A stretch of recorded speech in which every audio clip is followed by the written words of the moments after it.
Hey, AJ. Hey, Susie. I think if it seems appropriate, I want to say something about rural aid advocacy. Absolutely. Okay, good. I'm working on a project that will be at the school for the week of the 9th through the 13th, an action that we can see if Ah, we can get attention from that. great. That sounds great.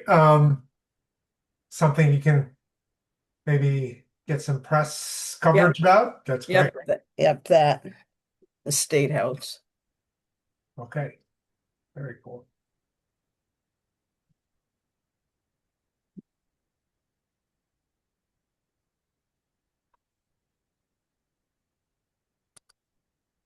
I guess no breakout. No, Don't know. yeah. Well, it's going to be a big group probably, right? But I wonder how the weather is going to affect participation today. Yeah, probably no highway. I can't imagine we're going to see Dave. Yeah. Yeah, Uh, I was so looking forward to doing this at the library. yeah.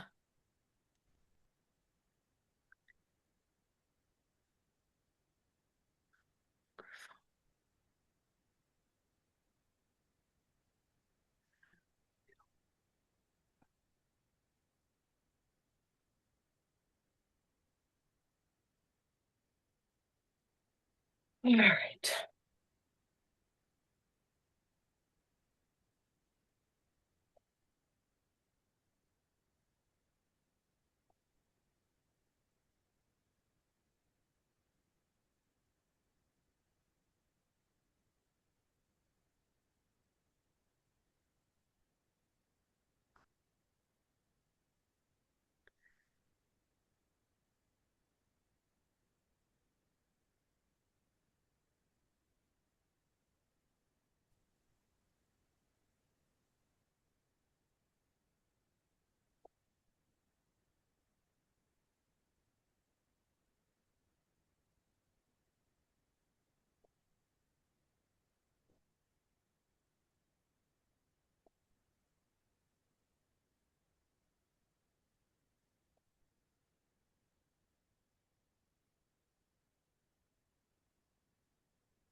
Story mark.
Hi, everyone.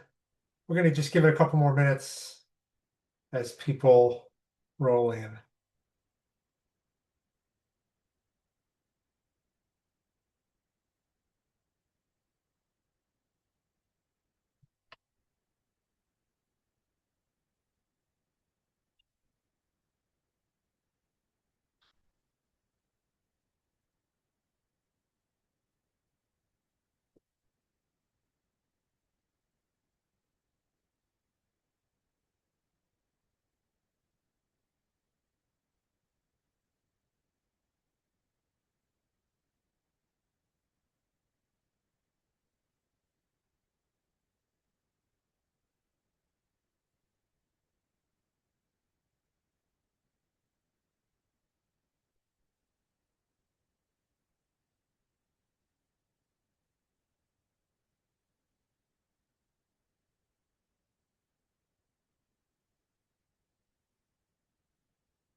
All right, I think we'll get started. I'm sure there'll be a few more folks, and I'll just let them in. Want to thank everybody for making yourselves available today. My name's AJ Cashew. For those, I think I know everybody here, but just in case, I'm the chair of the Finance Committee, and I'm joined by most of our Finance Committee today. Laura Soito, April Stein, George Arvanitis is here. Susie Mosier is here. I think I saw Molly Moss in the list here. Yes. and April Stein, if I didn't say April, she's here as well. And I think that's everybody that's here. Yeah. I don't see Jim Walton is another member of the FinCom, but I don't think he's here yet. Uh, and I guess we'll just get started. So I wanted to thank Haley for pulling this together. The Finance Committee, I think, is trying to do a couple of things a little bit differently this year. And one of them was sort of anticipating what would be a very challenging year. We pulled this group together. I think that was in November. I can't remember now, actually, or October or November. Just kind of talking about the sort of outlook for this FY27 budget year that we were going to begin working on. Hi, Ellen. Hi, excuse me, but since I have called a committee meeting for capital planning, could I call it to order, please? Yes, thank you for reminding me. So there may be others too. So yeah, please go ahead, Ellen. Okay, so I call this capital planning meeting to order at 3:06 with, at the moment, three members of the five present. And that is George Ivanitis and Laura Scioto and myself. Thanks. I should have mentioned, I'm calling the Finance Committee to order 3:05. Are there any other committees or boards that need to um, announce that they are convening? And let's see, I think I see Rita, so that might mainly someone. No. Okay. Mm-hmm. I could see it, Eric. All right. Any other committees, boards need to come to order before we move on? Eric, I see you and Rita here. So does that mean the select board needs to be called to order?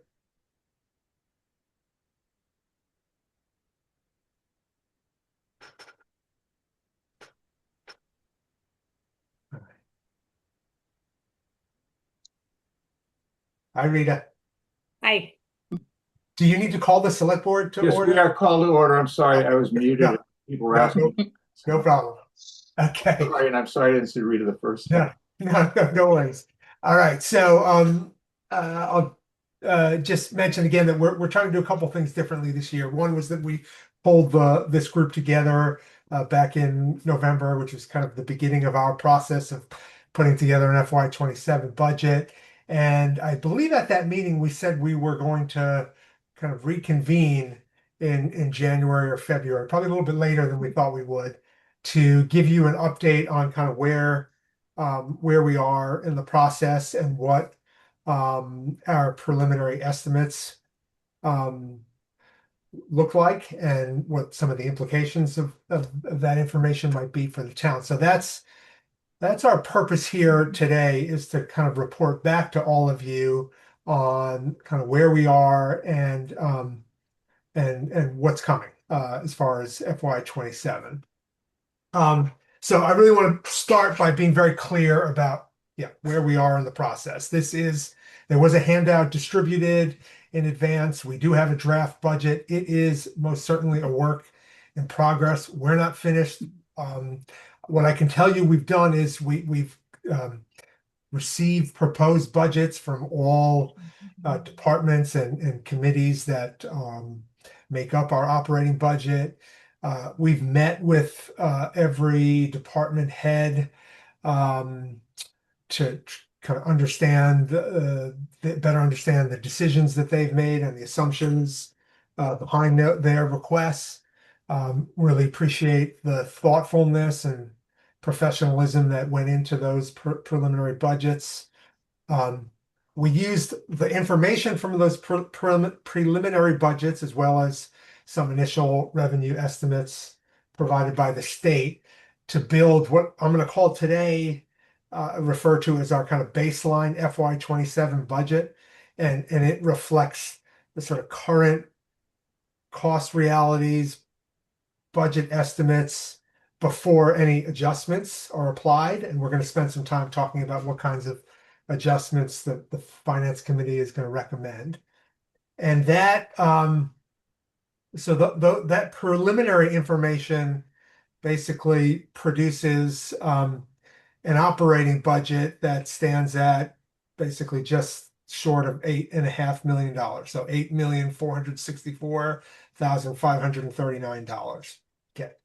Again, that's our sort of baseline estimate before any adjustments are made. And I should mention, we know that there are certain line items in that budget that are going to need to change. So it's not, there's nothing in that budget that is absolutely set in stone. And we know of a few things that we're expecting to change. There's some placeholders for various lines. So it's kind of our best estimate at this point. But again, it's a work in progress. So that budget results in a 9.1% increase in our operating costs as compared to FY 26. And there are a few things I want to say about that. I think most importantly is that the vast majority of that increase is driven by fixed costs or an obligation of some point, of some type, like our health insurance assessment, um, an assessment related to our elementary school we have a student in our district who requires an out-of-district placement, and we're obligated to support that placement. That has a very significant cost to it. We have debt service. We have an OPEB account, which is a fund that exists to support our future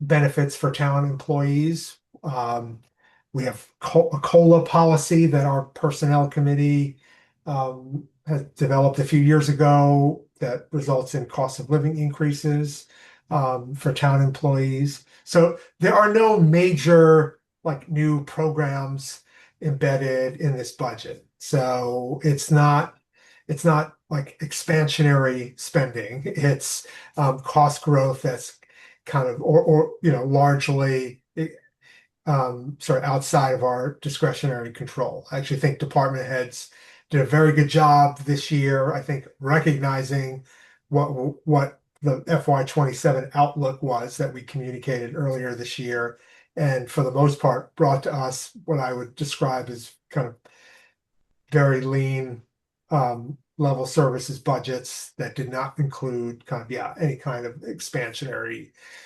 spending or costs. So what does that mean? So if we were to adopt this baseline budget without any adjustments, the estimated average single family tax bill would increase by approximately $851. The finance committee does not believe that is a responsible outcome without taking measures to mitigate that impact, or kind of further reviewing where we are. So that's kind of the stage of the process that we're at right now. Is we're considering a variety of adjustments or mitigation strategies that will kind of reduce the impact of that, or minimize the impact of that baseline budget on taxpayers. So what do I mean by mitigation strategies or adjustments? There are really sort of two types that we're considering right now. One type is applying cash reserves to fund certain items in the budget. And we have to be thoughtful about how and where we do that, because it's not, as you might understand, it's not responsible budgeting practice to be using cash reserves to fund recurring operating costs, right? So what we have done, and this is not the first, we've done it several years in a row now, is we've looked for opportunities where we have expenses or items in our budget that are sort of by their nature not sort of permanent recurring kinds of expenses, that there's some fixed term to them, that doesn't necessarily mean it's a 1 year, but it's not a long-term cost that's going to live in the budget in perpetuity. So that's one type of budget line where we sometimes, we can sort of deem it appropriate to apply some free cash.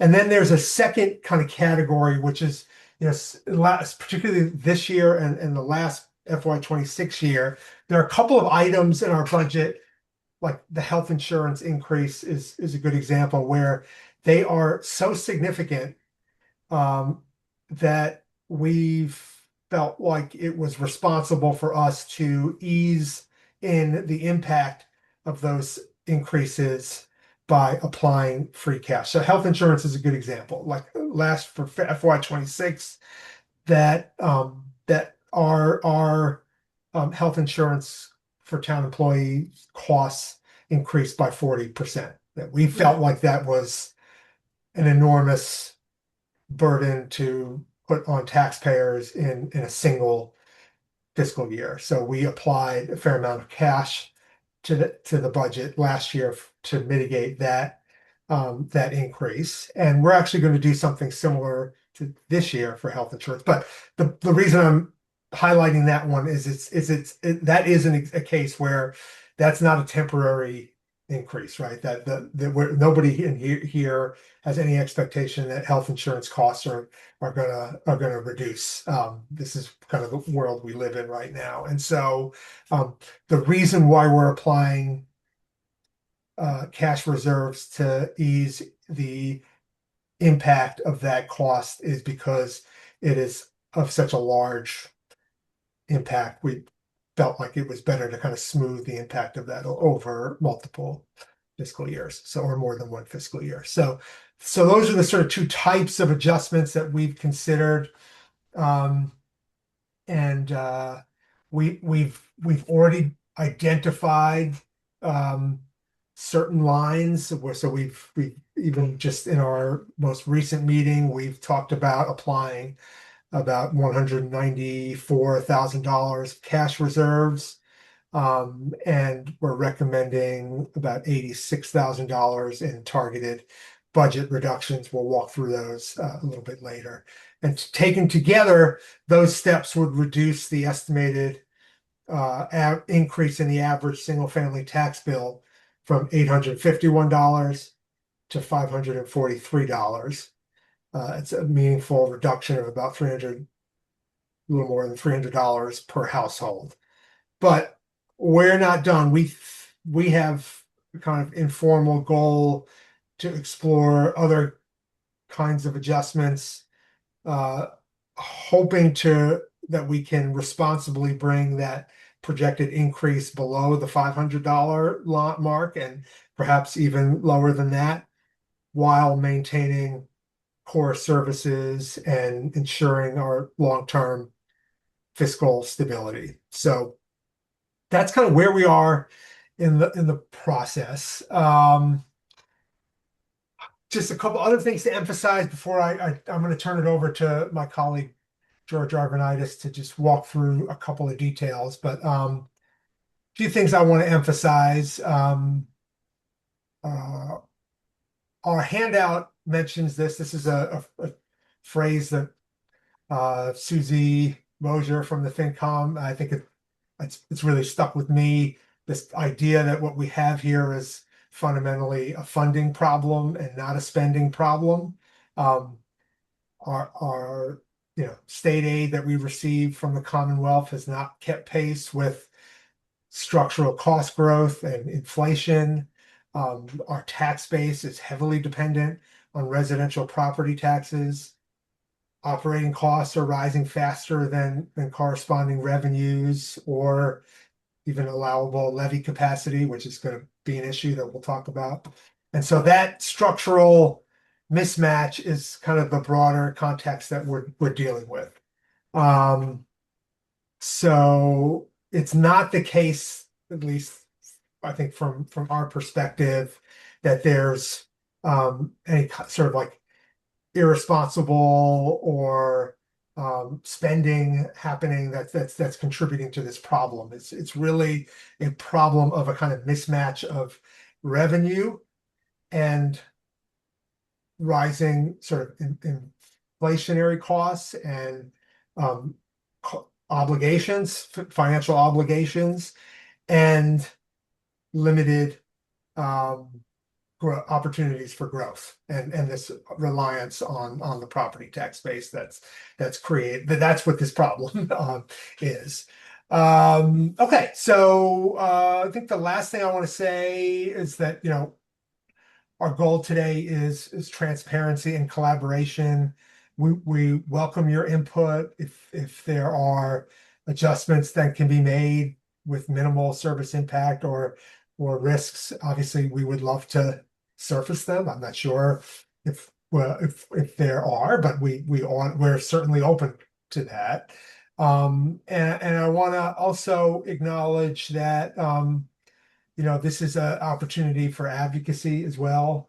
I'm going to ask my colleague CZ Mosier a little later to talk about some efforts that are happening throughout the state to advocate on behalf of towns like ours to address the kind of revenue problem that we're dealing with.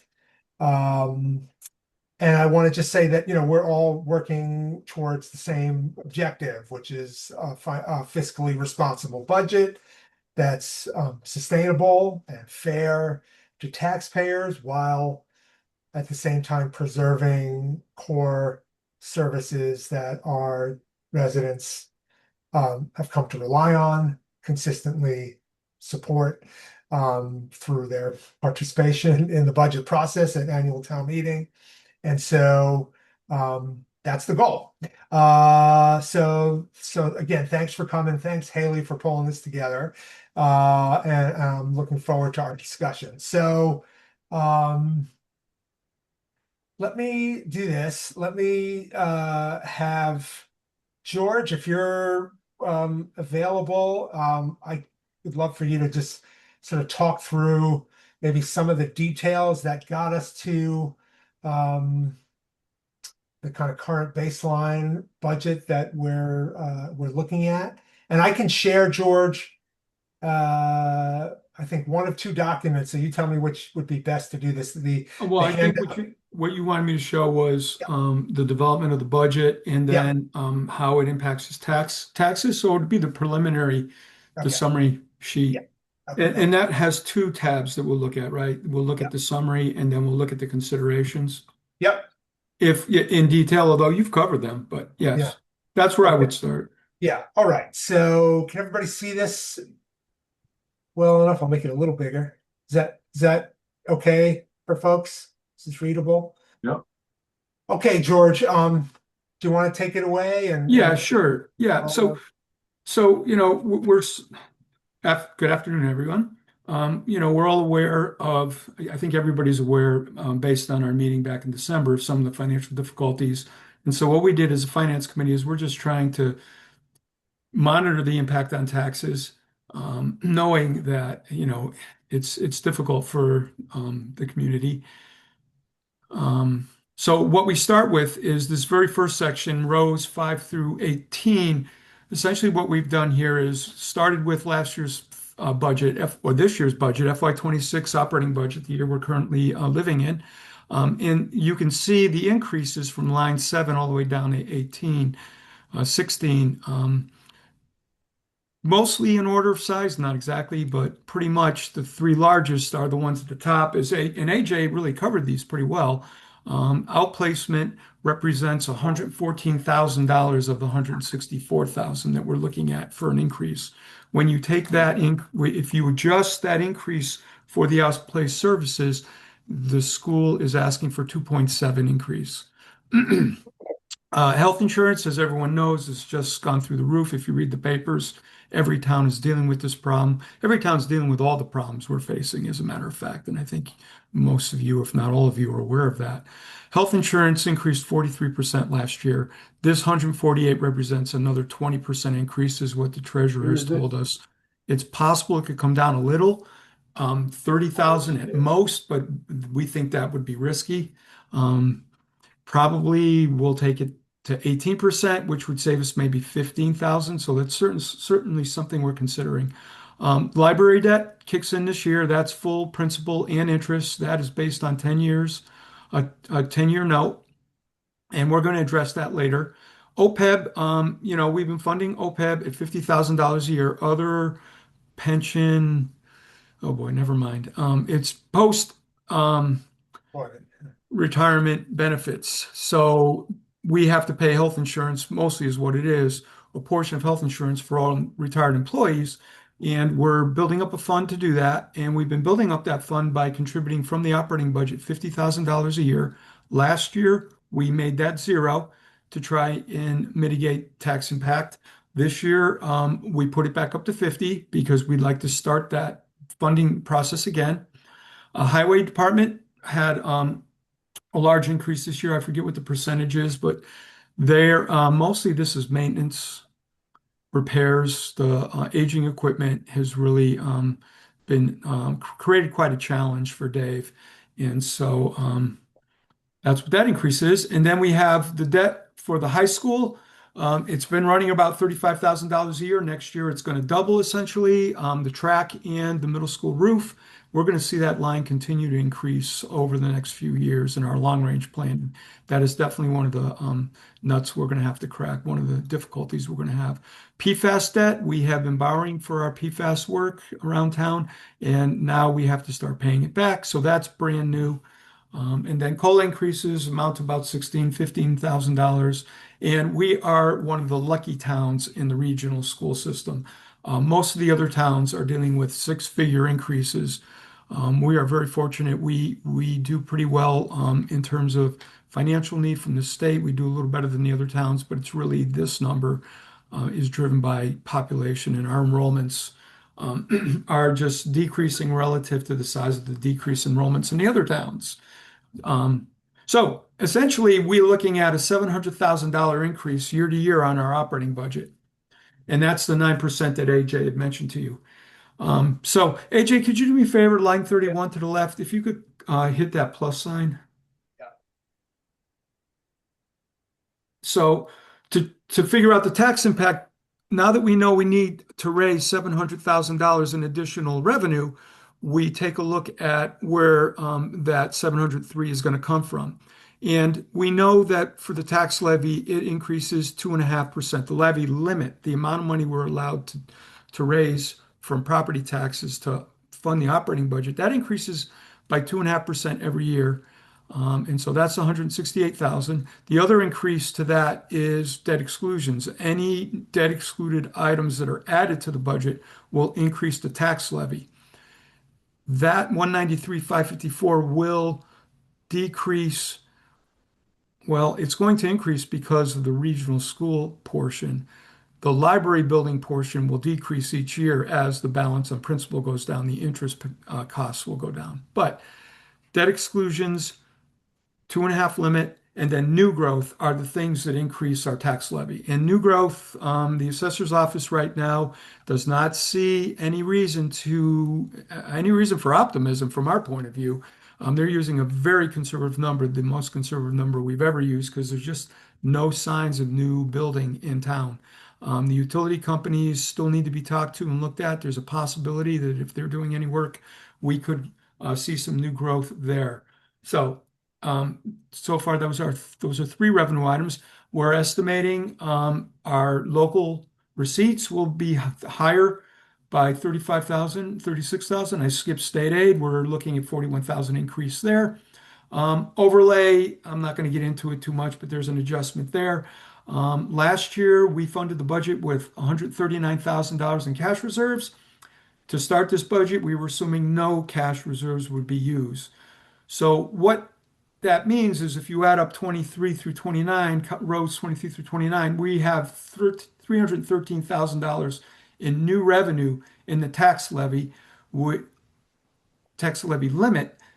and the tax levy. And so we would need to use basically increase property tax levy by $390,000 to balance the budget.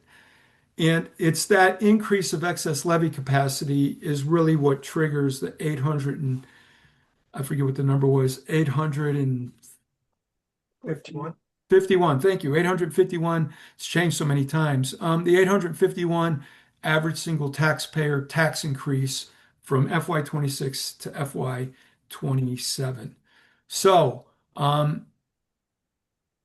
excess levy capacity 387. Now, the next section is our total levy estimate. So, this is just taking some of the information from above and processing in a different way to calculate the tax impact. So our tax levy this year, the amount of money we're raising from property taxes to fund the budget was 1.6.1 million dollars. Excess levy capacity to balance our budget, we had 390, and then of course those increases we talked about at top, the levy limit, debt exclusions, and new growth, and we're looking at a tax levy of 6.9 million. We're assuming the values won't increase this year in property. We know that's not true, but we need to be conservative because we found in the past that other factors affect the tax rate, the tax impact, and they're not always easy to measure. And it is the most conservative thing to do is to use the same property values that we're currently using. So, row 38 is our estimated tax levy to balance our budget. If you go down to sections called forecasting FY27 average single tax bill, row 45, in column C, you'll see the bottom line there, 851. And so that's basically taking the levy that's on row 38, dividing it into the assessed values of the town, and you get a tax rate. Average single tax value is 418,000.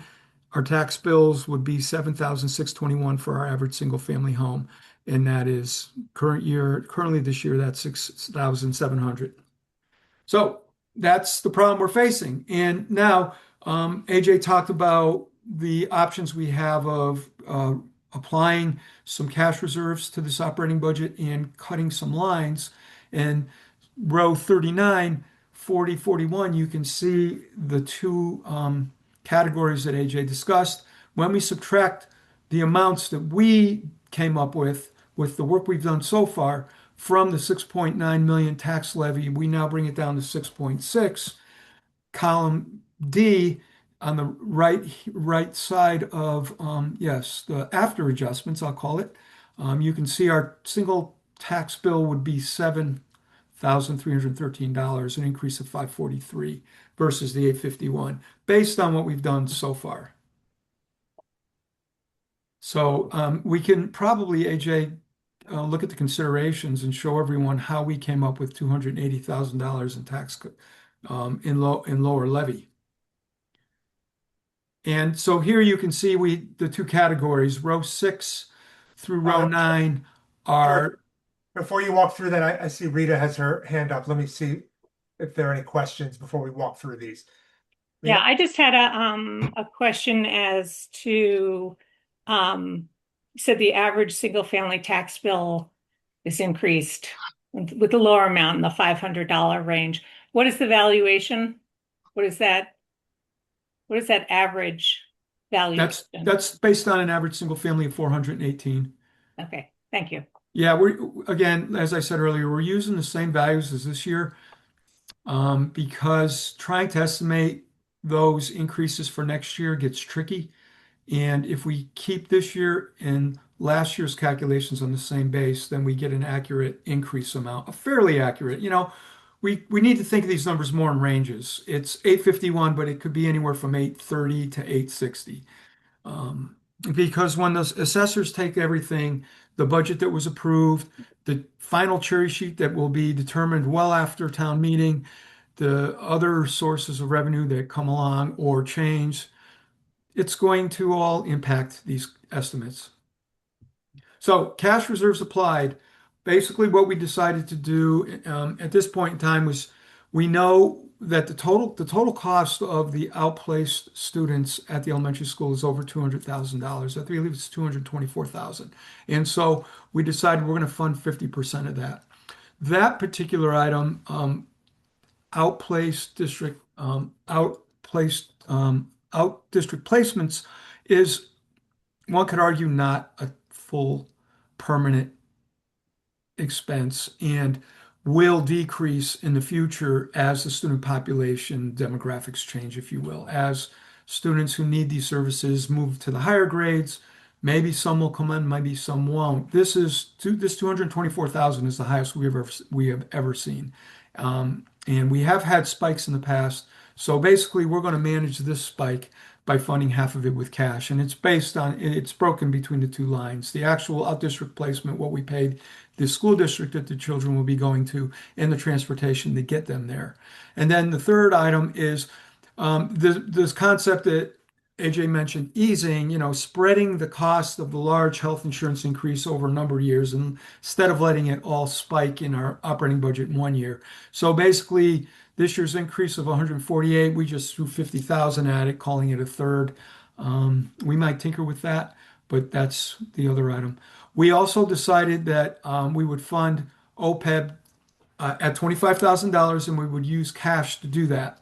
So we're going to use $25,000 towards OPEB. And then there are some new costs associated with the library building in town. So we thought we would just apply a little cash to those to ease those costs in. So you can see $194,000. That's a very large number. We have it.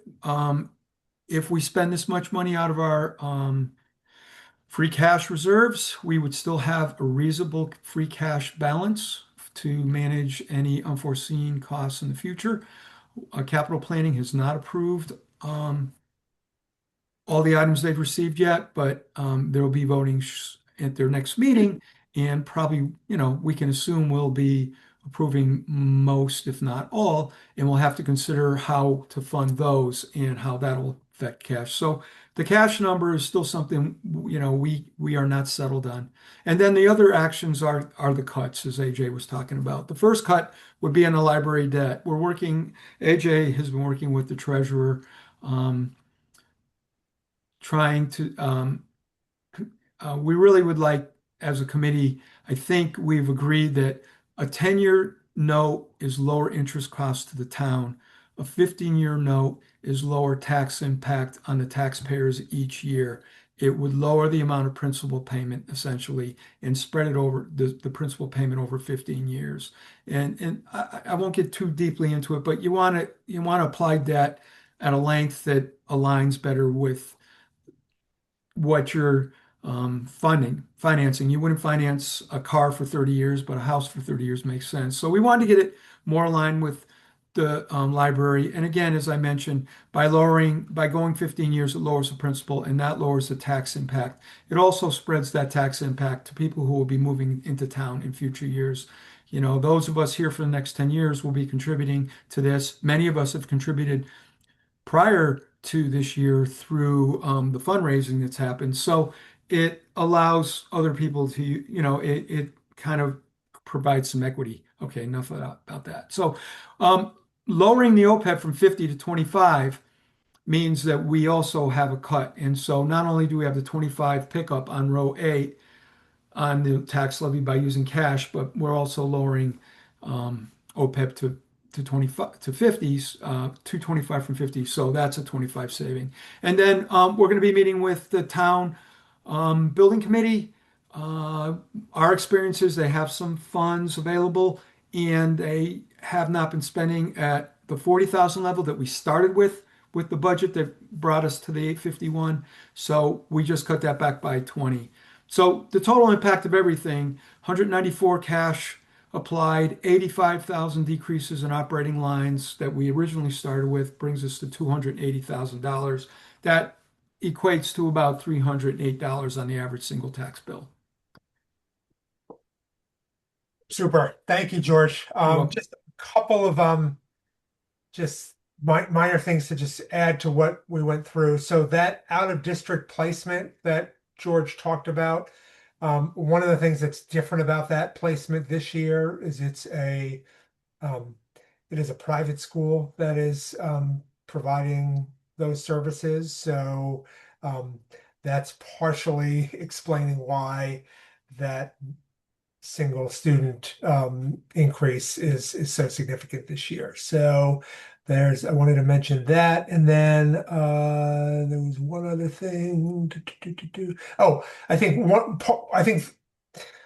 the reason why I think the FinCom felt comfortable reducing our annual contribution to the OPEB fund this year from $50,000 to $25,000 is that the fund, I think it's fair to say, has performed well in terms of the interest income that it's earning. And so I think the fund is in better shape than it might have otherwise been in, given the economic climate that we're in right now. So we felt comfortable doing that, at least for this year.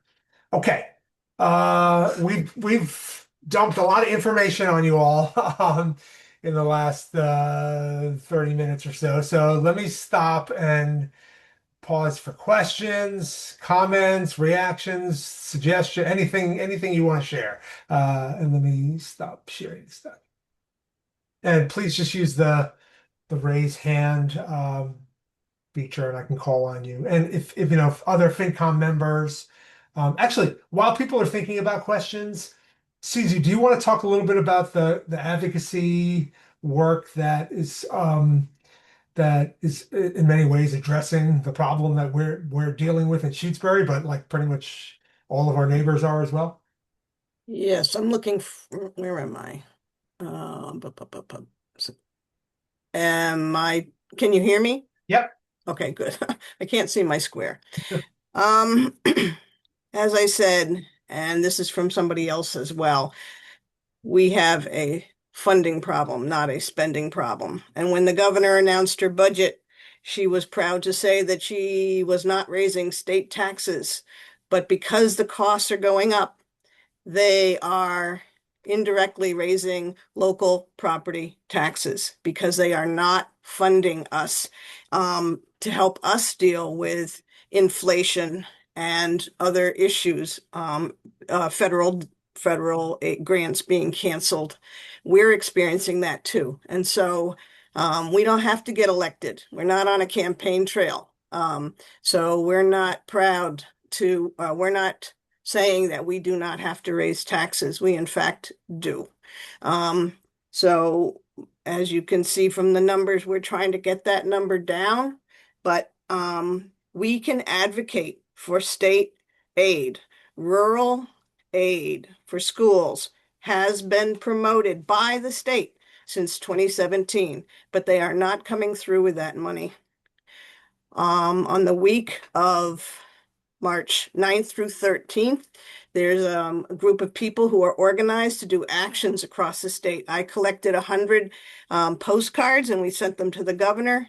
Now the joint House and Senate committees for Ways and Means has the budget. They're wrestling with it. They hope to have something come out in mid-April. But if they do not tackle the $60 million that are supposed to be in rural aid, we will have missed yet another opportunity to get ourselves on better footing. That 60, right now, the governor's proposal is 20 million, and she is proud of herself for getting it up over the 12 million after they cut it last year by 25%. When a revenue line is cut by 25%, it makes a big hole in our budget. So we are working to get the state to respond to this issue and get the $60 million, which is shared across 109 towns, to deal with the rural aid inequities of the current funding formulas. So the school is going to do an action. I'd like to help figure out an action for the highway, fire, police, and town hall, because all the areas of our budget are affected by the lack of rural aid when they don't support our schools. So I hope that people will join me, and as we figure out what those actions will be, but it will be during the week of March 9th through 13th. Thanks. Great. Thanks, Susie. Okay. Anna. I just I wanted to plus one on Susie, but also just let you know that I will be participating in the Massachusetts Association of School Committees Day on the Hill on March 30th to also advocate for school funding. But also, anything that you can do, like writing, I mean, I feel like the people who are writing are already doing a lot of fighting for us, but I think additional reminders of rural aid and getting more money for Western Massachusetts is very helpful, and just continuing to tell our representatives and senators that we support them and that we encourage them to fight harder. They need to hear that support.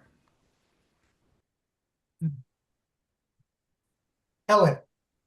Yeah, thanks to the local newspaper, I just caught the fact that our select board has voted to send a document to the legislature about raising our pilot for for the Quabbin Reservoir, which, as we all know, is grossly underfunded compared to the same amount of acreage or what per acre that the Boston area gets from the state.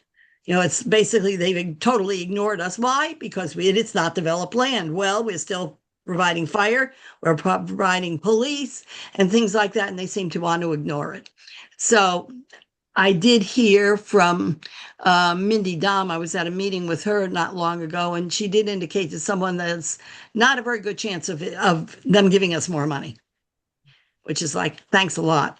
But anyway, that's of grave concern because we don't get anywhere near what we should get for that property that they keep getting more and more of. It's not like it's a constant amount. They keep managing to find ways to get more of it. So, my comment. Thank you. All right.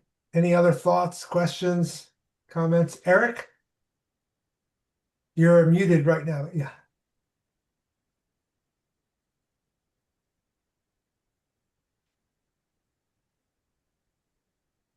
Sorry, No problem.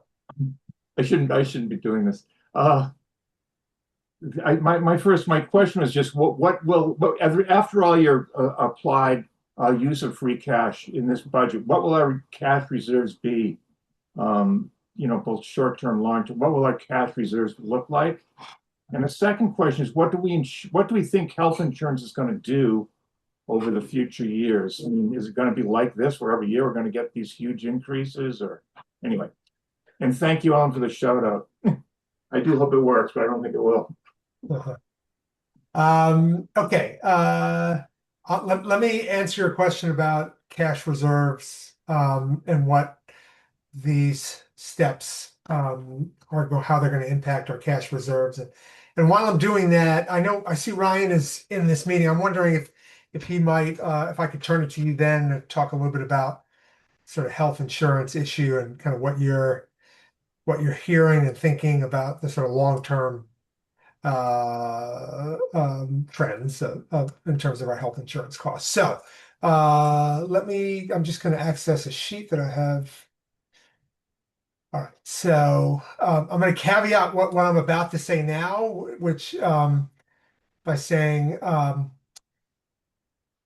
as George mentioned, the Capital Planning Committee has not formally voted on the various capital requests that have been made for this year. So I'm going to give you some numbers that assume that all of the items that are under consideration right now by the Capital Planning Committee are ultimately recommended and brought before the town at town meeting and then are approved there. But obviously there's some big caveats. So our cash reserves kind of coming into FY27 include about $1,040,000 in free cash and about $433,000 in stabilization funds. Now, we have kind of a fiscal policy for the town, which that was developed maybe 7 or 8 years ago, something like that. And those guidelines recommend that the town maintain 10% of its operating costs in free cash reserves, and then 5% of its operating costs in stabilization funds. Okay. So I can tell you kind of coming into FY27, let's see.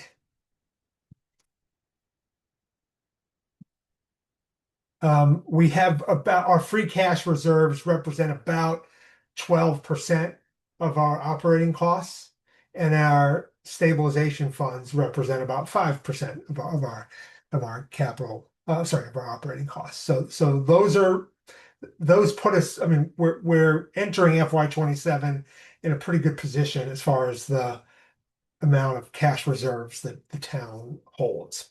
So assuming about 134,000 worth of capital requests, which again is very, I can't emphasize enough that don't know that this is what's going to happen, but at least under consideration right now are about $133,000 worth of capital requests that impact FY27. There are a couple big ticket items that are being discussed that will come into play in future fiscal years, but for FY27, we're talking about $133,000 worth of requests. Assuming all of that gets ultimately recommended by the capital planning committee, gets put before the town in town meeting warrants, and they are approved by the town. And we make the adjustments that George and I have talked through tonight. That would leave us with the same level of stabilization funds, so $433,000, and would leave us with about $717,000 in free cash reserves. That cash reserve amount would be under our 10% guideline. It would be about 8.5%. But there's an important caveat, which is there is a process every year where line items in our budget, so for FY26 that were not fully spent, will then be that difference, the amount that wasn't spent, would be returned to our free cash. So I think it's fair to say that we would, after that process happens, we would still be at about carrying about 10% of our operating costs in cash reserves. George, do you want to add anything to that? Well, yeah, I just want to mention, as far as the capital planning committee and the items you mentioned about $114,000 worth of items that we're looking at. That does not include the items that would probably require borrowing, which we have three very large items, and one of them, well, the reality is all three of those items would take a year. Let me just think about this. So, two of the items are the parking lot repavement at the elementary school and the fire truck. And those are, as you know, very large items and too large to fund with cash. Those we would probably need debt. But the other thing for everyone to note is that both of those items will take time. Ordering the truck, building the truck, delivery of the truck, and then debt service, Ryan can tell you more about this, usually is delayed into the next fiscal year. So neither of those items would have a fiscal 27 impact. So that's one of the reasons why we're not including them in really any of our analysis as far as the operating budget goes. The third item is the grader, and the capital planning will be reviewing and approving that. Some of that will be, I think, I'm not sure when the debt service would kick in for that, or to what extent we can use funds in town. There is a grant that Dave applied for $250,000, which would cover a substantial portion of a new grader, depending on which one you decide to go with. and there's a possibility that he could use Chapter 90. Those two things combined might allow us to buy that truck without having any tax impact in any year in the future. Dave has a pretty substantial balance in his Chapter 90 funds that he's received for the roads, and he's comfortable using a portion of that for the grader. So just in case, Lenny, you were wondering about your fire truck, for instance, we are looking at those other items as well. But the cash items are really much smaller items. The largest is a $75,000 tractor, and the rest are all under $15,000 each. Thanks. All right, so Eric, I hope that answers your question about sort of cash reserves and what these steps how they would impact our reserves. And then you had a question about kind of the long-term outlook in terms of our health insurance costs. Ryan, is there anything you're comfortable sharing on that front? Yeah. Yeah, I'm happy to touch on that. Obviously looking into the future is really hard and really having a exact idea as to what our health insurance cost looks like, honestly, outside of 6 months from now is kind of nearly an impossible task. But with that said, I think you can safely assume that the costs for health insurance are just going to continue to increase at this point.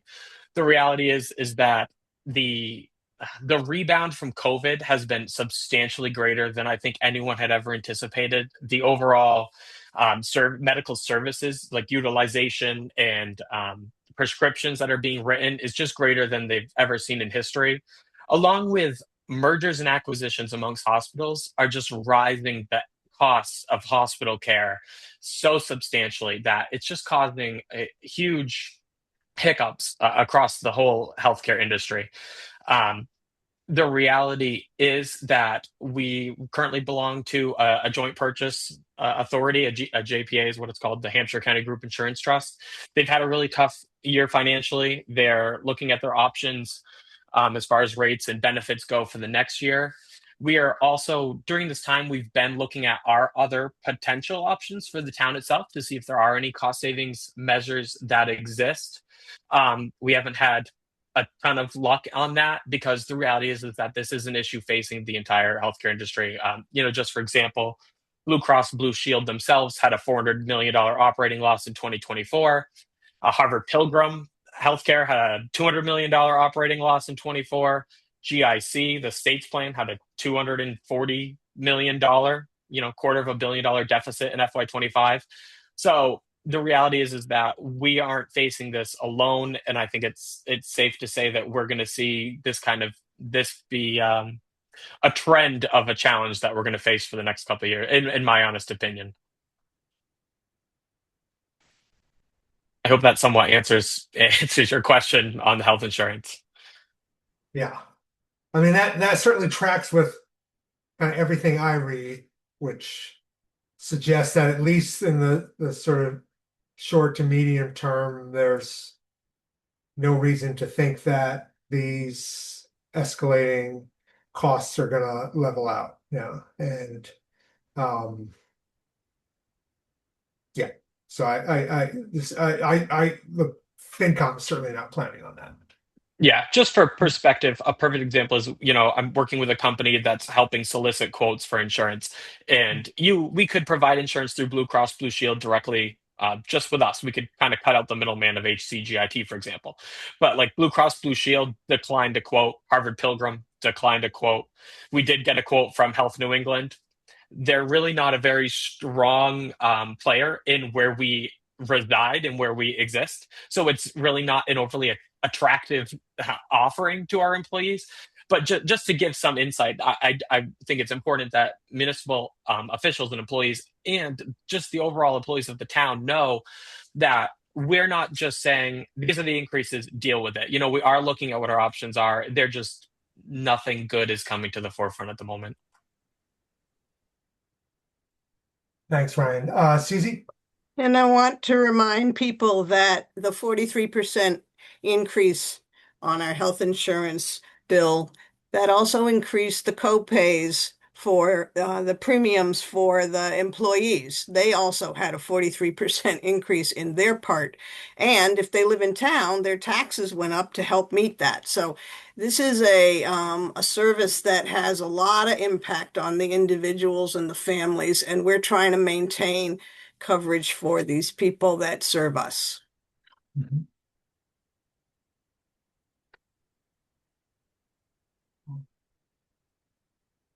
Other comments and questions?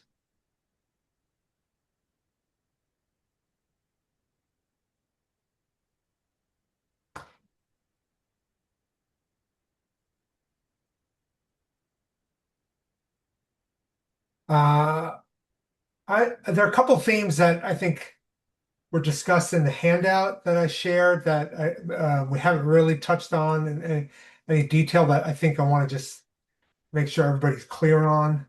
Um, One is about this issue of excess levy capacity. So obviously our sort of primary concern that we're focused on right now is kind of moderating the impact of this budget for taxpayers and their tax bills. But there's a related concern that we have, which is that, we have relied on excess levy capacity in the last couple of years, in particular, to avoid a the need for an override, because obviously our operating costs and our tax levy is increasing greater than the 2.5 levy limit allows uh, allows us to do without utilizing excess levy capacity.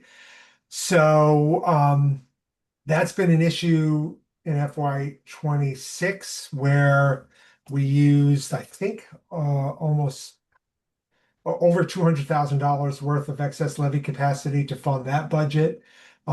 In this preliminary budget, we would be, even after these adjustments that we've discussed today, we would be utilizing, let me get the exact number, about $151,000 worth of excess levy capacity. So I'm certainly don't mean to be alarmist about this, but I do want to make sure it's clear to everybody that this is not a sustainable practice, that we will eventually run out of the excess levy capacity if we continue to have budget years like the last two.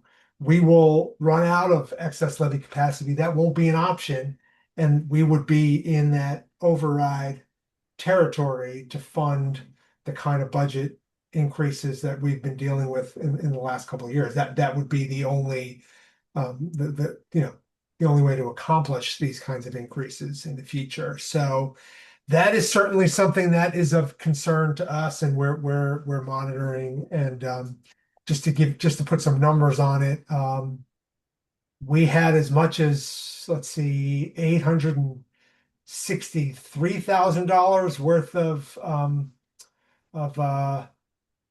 of excess levy capacity that we had accrued going into FY 26. If we take the steps that we've discussed today, and we use around $150,000 worth of excess levy capacity in FY 27, that would leave us with $466,000 worth of levy capacity moving forward. So the trend is clear. We will have utilized almost half of our excess levy capacity over the course of 2 budget years, with how things have unfolded in FY 26 and what FY 27 looks like. And then, I mean, the only other thing I wanted to mention is that the FinCom, I think, is very concerned about the limited opportunities for new business growth, new commercial growth in town. And this is why we're concerned about it, right? Is that we have the structural problem in our budget that we've spent a lot of time talking about today.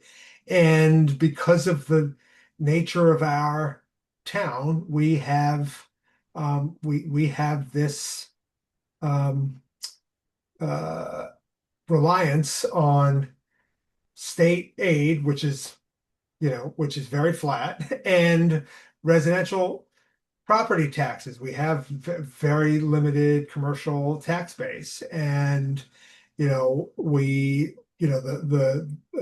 know it's a controversial issue, but we've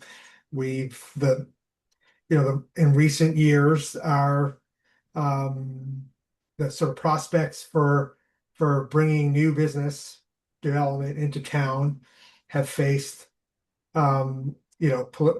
political challenges, and ultimately we're not, we're not, the town was not able to pursue. And so this is, I think, part of the context I hope we as a town consider as future opportunities come to us, and we're having to negotiate and think about whether the town is interested in taking advantage of those opportunities or not. Like this is an important part of the context for those discussions, and I think it's important to just acknowledge that. So that's that. Any other sort of thoughts, comments, questions? That's pretty much what the FinCom has sort of was prepared to talk about today. But again, we're happy to field questions, and hear your thoughts, suggestions, and concerns.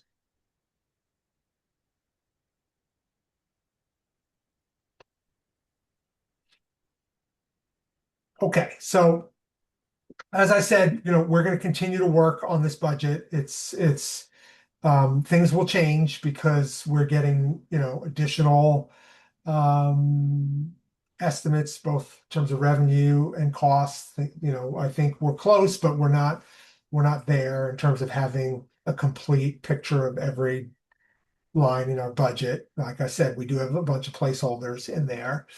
So those things will be updated. The FinCom is going to continue to have a conversation about the possibility of making additional adjustments. I'll just speak for myself. I personally would like us to get that average tax bill increase to under $500. That's kind of a goal that I'm hoping that the FinCom can meet. But again, it's not going to happen just on its own. We're going to have to make some tough choices, but we're going to have to make choices that don't have an impact on service delivery that is going to be detrimental to the town, to residents. So that's the balancing that we have to do on our end. I see a couple hands up, so let me go to Anna and then Susie. Can you just remind me when capital planning is meeting to discuss the proposed projects? Ellen, can you answer that? Oh, boy. Sorry. Or George? No, that's okay. Wait a minute. Let me see if I have it in my phone. George, can you help? I know it's the beginning of March, but I'm March 4th. trying to. March Thank 4th. you. I wasn't sure if it was the 3rd or the 4th. And is there a lot of school projects on that list, or is it No, mostly the parking lot There that's are, on well, of the- course, there's the paving of the road. That's a big one. There are rather than purchasing a new tractor, they have asked for 2 snow blowers, which is Yeah. a savings of well over $25,000, for which we are very thankful. And what was the other one? Jim Curtin divider? Oh, yeah, the business to be able to split the gym. The unit they currently have apparently doesn't work, or doesn't work well. So that's, I think, the 2 things. George, can you think of anything else? See, okay, Laura's shaking her head no. So George, good. Then George that's thought that's of, the 2 okay. that's the 2 things for the school. Or Okay. 3 things for the school. And as George mentioned, the paving is definitely not going to get done in fiscal 27. There's too much work that has to be done preliminary to even trying it. Yeah. Okay, thanks. Yeah, exactly what time it'll be, I have no idea. Usually when I do things like this, I open it up and say, when I put the agenda up, it's, this time to this time, we're going to discuss these because you don't want to say you've got 10 minutes when you need 15, Oh, as you yeah. can imagine. Uh, Thank you for your question. Susie? And the other part of gathering everybody here so we share the same information is to know that we need people to be bringing a message to the people around them. And so how would you message this? We've done our best today. It isn't over yet, so we can't make definitive things, but please talk to other people, let them know what issues the town is wrestling with, the budget is trying to address. And if you have any questions, ask us so that we can get the message out to other people. This is one of the times we really need a lot of citizen information and citizen support as we work our way towards the town meeting and as we lobby for funding from the state. Absolutely. Just on that front, I want to thank you probably have noticed that the FinCom, I think, has done a much better job this year of sort of community engagement and information sharing. That's not by accident. That's because Susie and Laura Soito from the FinCom have taken an important step, which is sending updates on sort of our fiscal related discussions and issues. And so, yeah, as a committee, I think we're trying to do a better job of not just engaging you all, but engaging residents in our work. So hopefully you've noticed that. George, you're muted, George. Yeah. Something that we're all aware of, and I think everybody has learned from this meeting, is we're trying not to cut budgets. The committee has talked about, the operating budget and what it takes to run the town. We talked about how we started at that point, and we're now at a new point on the tax levy. But you notice we really didn't cut back too much on services. I don't think anything. And so I just want to mention, a lot of towns, the only answer is, and a lot of people ask to cut costs. And we're not comfortable doing that at this point. We don't think that the departments should be suffering. We don't think the running of the town should deteriorate based on our current situation. In the long run, it may not be sustainable, but we're certainly going to fight that right now. And as a committee, try to come up with innovations and use our imagination to try and save the committee, I'm sorry, the departments from having to cut budgets and from the services. Again, I'm being a bit redundant, but just want everybody to know that we've had that conversation. It's one of the reasons why we are, concerned about the lack of growth and where are we going to get funds in the future. The Chapter 70 for 2 decades really Chapter 70 of the education aid really helped us with our operating budgets and allowed us to build excess levy capacity where we didn't need to tax to the full limit that we could have. And the formula is based on enrollments, and enrollments have been going down. So our Chapter 70 funds have not been going up while all our other costs have gone up. And that's how the state chooses to fund municipal budgets, is through the help with education costs, because education for rural communities like ours is over 60% of the budget. And so that's a key factor as to why we're here. We can't guarantee that in future years we are running long-range projections. We put together a long-range plan.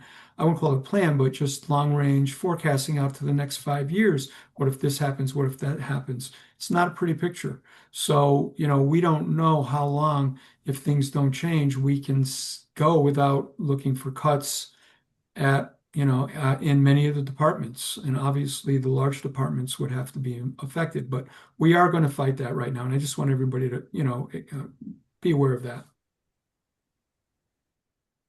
Great. Ellen? I just want, first of all, to thank the FinCom for all the work they're doing. I'm sure it's very tedious and very difficult, and you're making some very hard decisions. And we very much thank you for all you're doing. I'm sure, you lie awake at night worrying about these things. And yeah, Susie says yes. And that's not fair to you. So please just know we appreciate it very much.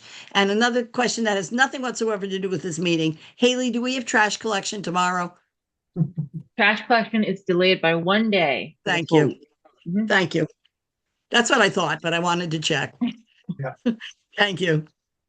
That reminded me, obviously our highway department could not participate in this meeting today. So I just want to let people know that this is being recorded. And so I'm sure Brennan can make the, the link available for folks who want to be able to see this. So if you have colleagues that need this, need to watch this or would want to watch it, that couldn't attend, it'll be available. Okay. All right. I think that's pretty much it. So please don't hesitate to reach out if you have questions or comments. You can email the FinCom at fincom@shutesbury.org. And we can always come to a FinCom meeting as well and share any thoughts or concerns or suggestions there as well. So we'll keep Before you call us to Adjourn. conclusion, can our various committees get out of the meeting too, please? yes. Yeah. Okay. Could I have a motion to close the meeting from the capital planning? So moved. Right. Whoop. And, Okay. Where's Laura? I second it. Okay. All three of us in favor, of course. Okay. So our meeting is adjourned at 4:16. right. And I will make a motion to adjourn the FinCom at 4:16. Second, All in favor? Urbanist, Aye.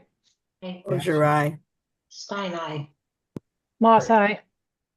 aye. All right, so the FinCom is adjourned. Select board need to? Eric is gone, so Yeah. It's a kind I'll of. adjourn the meeting, my one and only. Okay, great. Thank All right, you. well, thanks everybody for taking the time on this snowy day. Really appreciate it. And I also want to thank everybody for it was very evident to the FinCom that you all approached your proposed FY27 budgets with a lot of consideration about the challenges. That was not unnoticed by the FinCom. So appreciate all of that work. Okay. Thanks for joining us, everybody. Appreciate y'all. Bye. Take care. Mm.